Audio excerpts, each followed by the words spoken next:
Hello, everyone, and welcome back to another session here at MtMoot.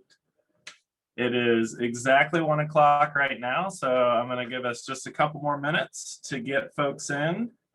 Everybody, just give me something in the chat just so we get kind of loosened up. Know who you are, tell us where you're from, what your deal is, interesting fact about yourself.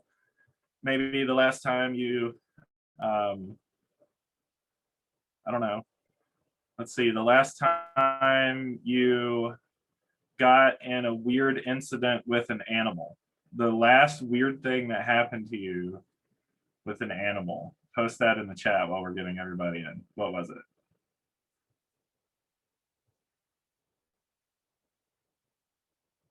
Ooh, Sasha, a 1976 Yamaha Enduro. Nice. Nice.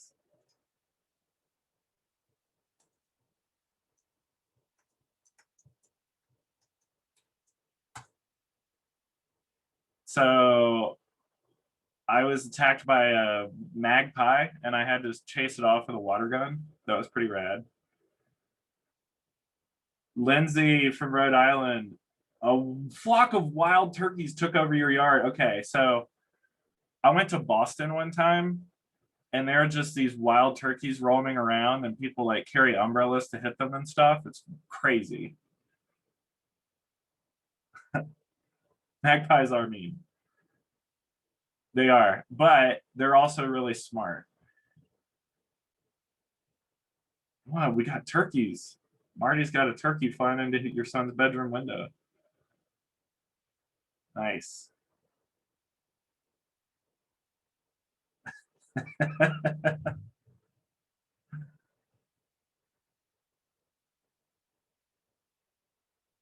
Oh man, two black bear cubs. I came around the bend in Lolo Creek one time and saw a sow with two cubs, and that scared the daylights out of me.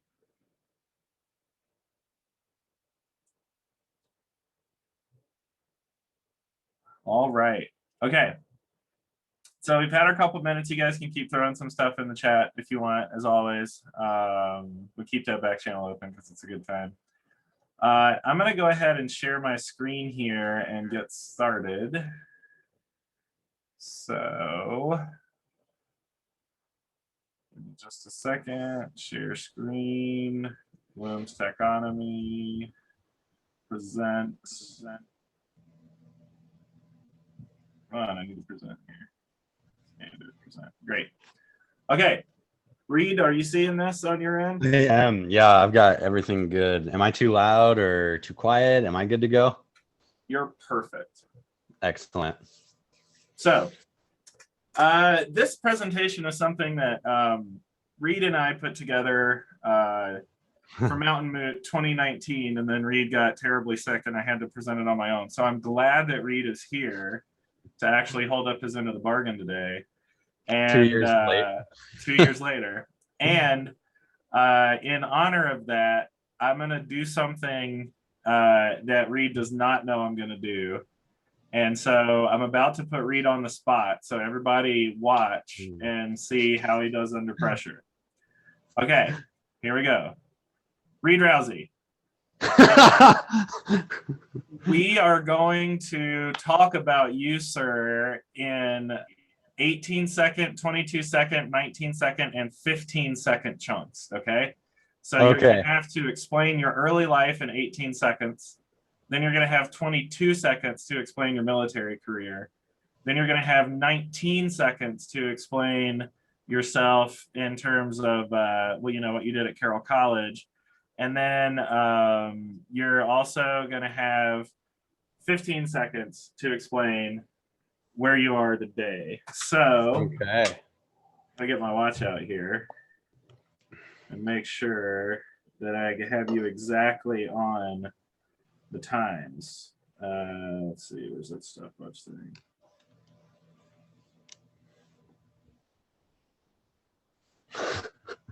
All right, are you ready, Reid? Yep, let's do it. Okay, all right. All right, Reid, 18 seconds to explain your early life and go. I was born and raised in Helena, Montana, born May 9th, 1992. I went to Helena High School. I wrestled in high school for the Bengals. Um, I was the worst student Don't in care. the That's all the world. time you had. Okay. Okay, and I want to. So you were the worst student in the world. I grant you World. 2 more seconds to say just what you mean by that. I was sent to the principal's office very, very, very frequently. All right. All right. So now we're going to talk about your military career. So Reid went into the military after high school. Reid, tell us about your military career starting now. Go. I joined up after high school, like Ryan said. My first duty station was in Fort Leonard Wood, Missouri, which I did not enjoy because the weather is not fun there. And then I went to South Korea and was in a military intelligence unit where I was extremely successful and taught people how to shoot. I was in leadership and Okay, that's your 22 seconds. Yep. What was your terminal rank? What was the last rank that you had when you were in the military? I got out as an E4 despite being in an E6 position. So you were swinging above your league, right? A little bit, yeah. Okay, cool. All right, now I want you in 19 seconds to tell us about what you did at Carroll College. Go. Carroll College, I used my GI Bill and went after a English education degree, which I completed just in November. I focused on mythology, which I use in my classes still, and it was a good time because I was the MtMoot intern as well for multiple years. Right. Okay. And your time's up. That's how Reid and I got to know each other really closely, not just working on the MtMoot, but Reid also helped out with a lot of stuff. But both Dan and I, so we got to know each other pretty good. All right. And in 15 seconds, Reid, tell us what you're doing today. Today, I have a job at Capitol High School, the rival high school that I coach at. I coach at Helena High for wrestling, but it's my first year teaching. I've been teaching summer school. That's why I'm all dressed up in presentable clothes. And yeah, I'm excited because I'm teaching English there, of course. All right. Awesome. I gave you an extra 5 seconds there, so you owe me one. Okay. Okay. All right. Now we're going to move on to our presentation. If anybody has any questions too or about anything we said so far, as always, just put it in the chat and we'll address those as we go through. So yes, Lindsay, this is payback for 2019 when Reid abandoned me to this presentation. Okay. So now I'm going to talk just about Bloom's taxonomy real quick. I'm going to time myself now. I'm going to give myself 45 seconds to explain Bloom's taxonomy. I'm going to try and do it real fast. Okay, here we go. All right, knowledge is your ability to understand a fact. Like a 2-year-old might say 2 + 2 = 4 because you told him that, but not know that for the same reason 2 + 3 = 5. Now, comprehension is knowing that 2 + 2 = 4 and 2 + 3 = 5 and 3 + 3 = 6, all for the same reason. So knowledge is an individual fact. Comprehension is a set of facts that you understand in relation to one another. Application is your ability to take that arithmetic and apply it to solve some problem.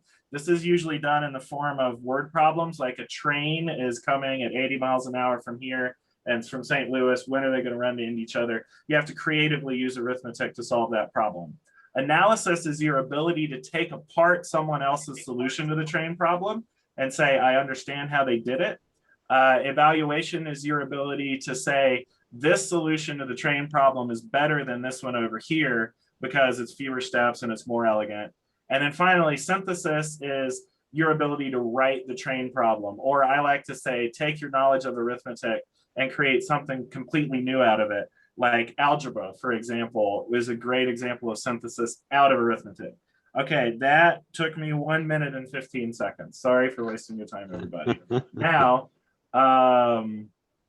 we're going to talk about Bloom's taxonomy in the Army, which is Reed's deal, and Bloom's taxonomy in Moodle, and how they kind of line up. So Reid, I want you to tell us a bit about weapons, PowerPoints, paper mats, breathing demos, those sorts of things.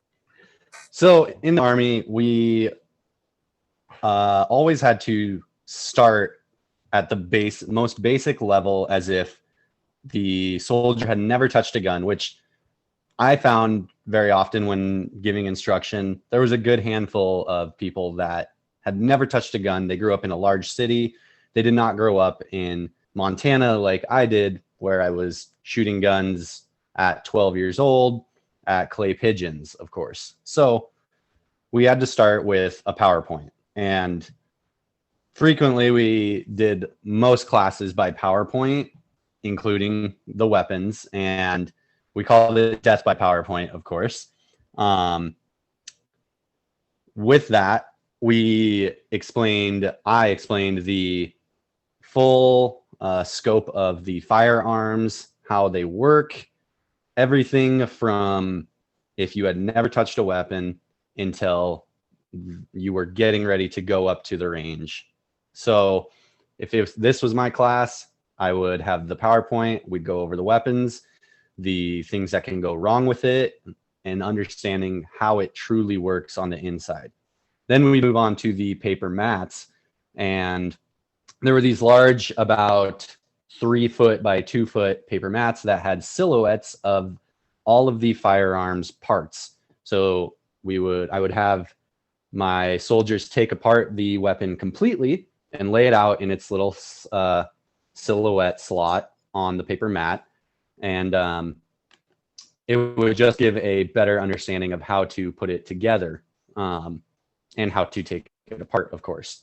And then the last thing that really we emphasized for newer shooters was breathing. And with breathing, it mattered as well. When you pull the trigger, you needed to time it in between your breaths. So you breathe in and you breathe out, and then you pull the trigger. So it was the, wavy curve. I don't know what math line. It's math, it's the wavy curve thing. Sine wave? Sine wave, yeah. Is that right? I don't know. I'm not a math guy. Math, yeah. Anyway, so yes, I would go over that and where to pull the trigger on your finger so you didn't jerk it one way or the other. And then the breathing matters because it's horizontal and vertical, or vertical pull. So what you're saying, knowledge. So what you're saying is like the weapons, PowerPoint, the paper mat, like that is just learning about the one weapon that they're starting with, right? Like, what is it, an M16 or something? Yes. So it starts with the M16 because that is the most basic weapon that everyone uses. However, there are in every unit, of course, different weapons. Machine guns, for example, the saw. It's a very heavy one. Its paper mat is probably about 4 feet by 4 feet, and it's got a lot more working parts, and it's a different PowerPoint because you fire it in bursts. So sure, it's okay, but yeah. All right, so here's when Reid was talking to me about this a few years ago. We the first thing that comes to mind for me is like, okay, you're starting your soldiers out just memorizing the parts, knowing the basic facts. That's where you start out. So for me, when I think about this in Moodle, I think about like H5P flashcards. These are flashcards, you just memorize the things, or the glossary, the random glossary entry block that puts a new definition up in the side of the page every time you refresh it, or a really simple lesson where you go through and it just tells you facts and you have to remember them, right? Very low level cognitive activity. It's just remembering, okay? Now, the next level is comprehension. So I put sports over here. And Reid, can you explain briefly what sports is? What does that refer to? Absolutely. So sports is the most important part of getting into the firearm, because it stands for when you have a malfunction on the weapon, and it conveniently works for all the Army weapons, more or less. So sports is you slap the magazine of the weapon, you pull the chamber or pull the charging handle, observe the chamber to see if there's an obstruction, return the magazine. It's been about 6 years since I've been in. And then you tap on or release. R is release. So you release the charging handle. And then T is tap the forward assist to ensure a round is chambered. And S is escaping my mind at the moment. So continue firing, more or less. So the acronym is applicable to all weapons. So this implies that you don't just understand the M16, but you understand any weapon that you come across, right? So instead of just remembering the one gun, you have a comprehension of how to interact with weapons, right? Absolutely. Yeah, it might be shoot, I think, actually. You're right. Slap, pull, observe, release. Shoot. That would make more sense. Continue firing. Yeah. Thank you, Sasha. So now for comprehension, there is, in Moodle, you might do a more complex lesson where they have to apply the facts that they remember in different contexts. You might also do a formative quiz where they get the opportunity to apply the knowledge that they have, the facts that they have in more of a holistic system-wide point of view. So that's what comprehension is, not just remembering the facts, but knowing how those facts fit together to make a larger system of knowledge. So that's what comprehension is. All right, application. I think this is pretty straightforward. Tell us about the firing range, Reid. Firing range. As the shooting instructor, I would bring everyone to the firing range, of course. We would start with zeroing the rifle. And for most people, since everyone had an assigned weapon, this went pretty quickly unless they needed additional instruction, of course. But once they were zeroed, they would go to the firing range right next door, and they would shoot at the targets, and they were either pop-up or paper, depending on the base you were at. But it was pretty straightforward, and I would continuously go through the pyramid more or less for each individual shooter. Granted, I didn't know Bloom's taxonomy at the time, but I would watch for all the things that we had already gone over for knowledge and comprehension. Awesome. So in Moodle, I tend to think of this application as like you're shooting the gun. You're actually using your comprehension of that gun and the weapon systems in general to do something. So when I think about Moodle, like I'm thinking about maybe a case study in either lesson or quiz. Now you're going to hear me say lesson and quiz a lot because they can be set up to do all sorts of different things. So like, let's say that I'm in a quiz and I have a case study. It's like, okay, maybe I'm in social work. I've learned some principles of social work. And I have a case study that's like, you're a social worker. Here's what the people that you're helping are doing. And, what would you do? That's asking me not just to remember and comprehend what I should be doing as a social worker, but to apply it to a real life situation. So, and you could also do this with database, especially in science classes. If you're doing experiments, you're applying your knowledge and comprehension, and then maybe you would take those results and put them in a database so that you could analyze all of that information. So it's like a representation of the application of that knowledge. So what's happening here as we go further up the pyramid, we're getting more and more complex in what we're doing in our mind. So we're focusing on what's happening cognitively, not necessarily what's happening physically, even though in the application, especially in the Army, there's a very real world, thing that you're doing. So analysis, I put zero the rifle up here, but I think that might be wrong, Reid. But I want to talk about how you analyzed other people's use of weapons as an E4. So, for example, typically, if Because there were far more soldiers than I was able to individually watch, I would wait until someone needed help, which no one was ever bashful.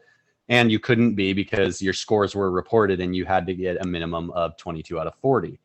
So I would wait to find the people who did need extra instruction. It started with going back to zeroing the rifle again. It's a closer target and you're laying prone, so it's much easier to fire the rifle. It's worlds easier.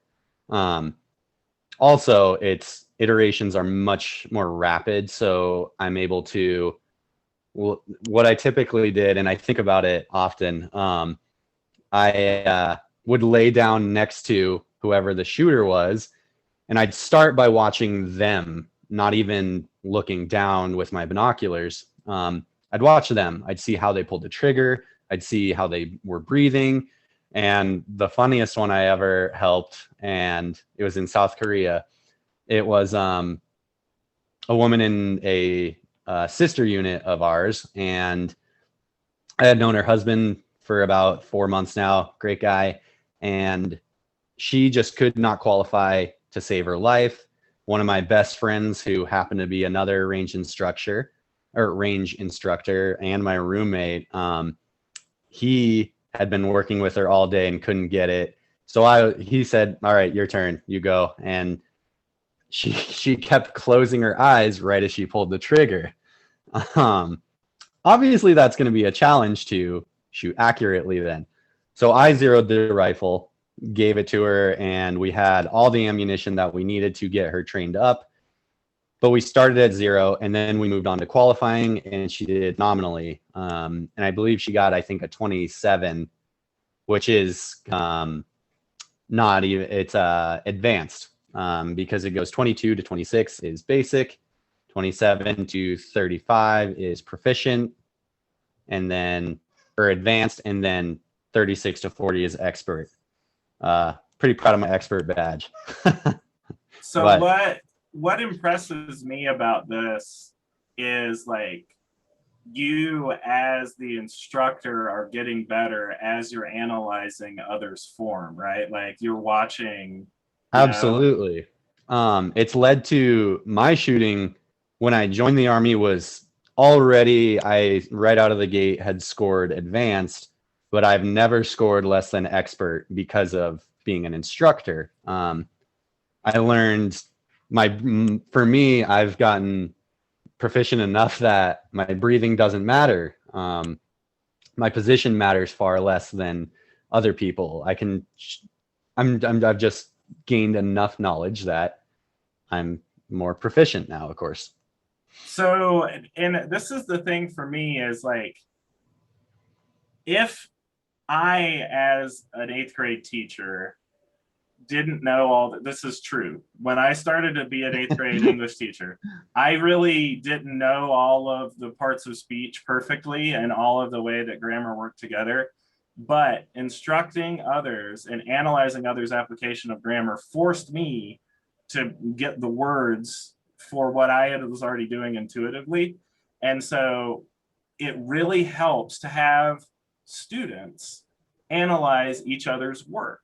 Like, if you can see somebody else has written a paper and you're asked to apply a rubric to it to analyze and evaluate it, you are growing, even if you're not, like, qualified to give feedback. It doesn't matter. The peer feedback is for the assessor as much as it is for the assessed. So when I think about this in Moodle, it's like workshop and forum are 2 places where you can have analysis happening. Those aren't the only places. You can write really good analytical objective items in a quiz as well. But remember, you're trying to get your students to look at how somebody else applied it and take it apart.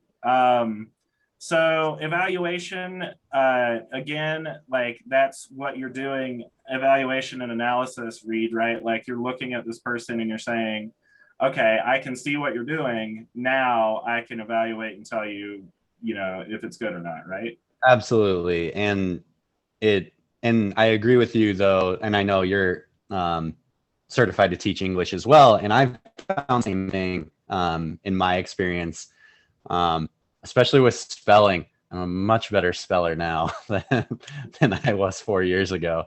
But yeah, it starts with observing and seeing this is what they're doing wrong, and I can go about not doing that myself. So it does reflect with students in that way for sure. Absolutely. And we want to model, at least I as a teacher want to model being a lifetime learner. So like a lot of teachers I know are afraid to be like, oh, I don't know grammar as well as I should, and I'm an English teacher. Like people tend to cover that up. I think we should embrace that because our students need to see us growing too. There's nothing wrong with not knowing, right? I mean, absolutely. Yeah. Grammar's hard. It is. Yeah. All right. So workshop with a bunch of exclamation points for evaluation in Moodle. Do it. Just do it. I did a workshop session earlier today. It's recorded and we'll put it out. So if you need to see workshop in action, I just can't stress enough how helpful the analysis and evaluation process is for students when they apply it to each other. It's such a powerful cognitive tool, but it's hard to set up and it's hard to do, which is why people tend to avoid it. The nice thing with evaluation for the Army also was if we were using paper targets, that's when it was really the best because you could walk down, 25 yards and they were, of course, the right sizes for math, that it was equivalent to a 300-yard target for this one, 25-yard for this, 100 for this, of course, all on one piece of giant poster paper. But the evaluation was nice for paper targets because you could see, hey, you were literally this far off. Oh, your shots are all kind of pulling up to the right here. Pop-up targets, it's much harder. You just know if they hit or missed. So let's move on to synthesis. Now, this is where I think we probably get above what you did, Reid, but like you've got to imagine the curriculum developer is synthesizing this stuff, right? Like who comes up with those PowerPoints and puts them together and right, like who's that guy? Right. It's someone that far outranked me and had far longer time in the Army. I had 4 years, but it was probably officers that, and I was enlisted, it was probably officers that went to, college for, some kind of education. I don't know who else you would want to put on that even other than an educator. And then they just kind of mass emailed it to the entire Army when it was updated, which I doubt it's been in years because it's pretty good. Well, here's the thing that I thought about is there's a plugin called Student Quiz where students create the questions and contribute it to the quiz and give feedback and stuff on the questions. So they're actually synthesizing questions themselves. Teacher style activities, like why not tell a student to design a lesson? How would you teach this to someone else, right? And then you can kind of build a bunch of student contributed lessons because it's not necessarily that they're going to make the best lesson. That's not the point. The point is that in the process of having to make a lesson, they're doing really sophisticated cognitive tasks with that material, so it makes them learn it better. And I make them do the work is something that Michelle Moore always says. It's like, why are you doing the work when you can make the students do it yourself? So maybe a glossary is important for knowledge level comprehension, right? But why not have the students go out, figure out what terms they think are important, get the definitions they think that matter, and put them together in that glossary. Then the glossary can be, the flashcard thing that they can go and look at, but they also have some agency in making it. And that process of making it helps them understand those terms better. So that's basically it for synthesis. Like, it's not wrong to have students make curriculum. So Reid, do you think that you as a grunt, going through this weapons training, did you ever think, or do you think now that like there might be a different way to do something, or like At the time, I absolutely didn't. I thought I didn't even understand or could classify every single step that we've seen here in Bloom's taxonomy. I wasn't able to classify it. I thought we do a PowerPoint, we go shoot. That's it. I didn't really think far enough ahead until I was an instructor the last 13 months of when I was in, that I could get better by watching people like this. But I do think there are better ways to do it now. And I think if, hypothetically, if the Army, wanted to put out a Moodle class with the firearms instructions, I think they'd be equally or more successful than they currently are. Cool. All right, so that's the entirety of this presentation. I want to thank everybody for coming along to our Bloom's Techonomy, and I would welcome you to unmute yourselves and ask questions and make comments, or do so in the chat as well if you're camera shy.